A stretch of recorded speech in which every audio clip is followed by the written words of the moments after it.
Grammaire, règle G10, les pronoms démonstratifs, possessifs et interrogatifs. Les pronoms démonstratifs, possessifs et interrogatifs remplacent généralement des groupes nominaux pour éviter les répétitions. Par exemple, Roméo a perdu son écharpe, il a emprunté celle d'Alexis. Eh bien, le mot celle évite de répéter son écharpe. En effet, on aurait eu Roméo a perdu son écharpe, il a emprunté l'écharpe d'Alexis. Le mot celle permet d'éviter cette répétition.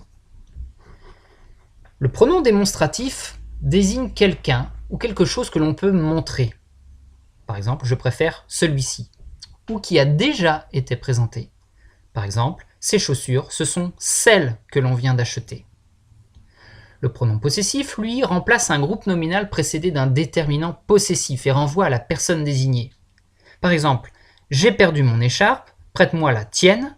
Eh bien, ton écharpe, c'est la deuxième personne du singulier, et donc on utilise la tienne pour remplacer ton écharpe.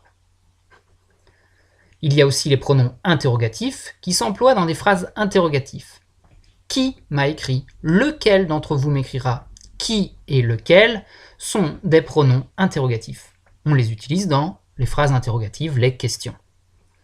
Attention, les pronoms possessifs varient en personne, en genre et en nombre, alors que certains pronoms démonstratifs et interrogatifs restent invariables, comme ce, ceci, cela, qui, que, quoi. Cela ne bouge pas.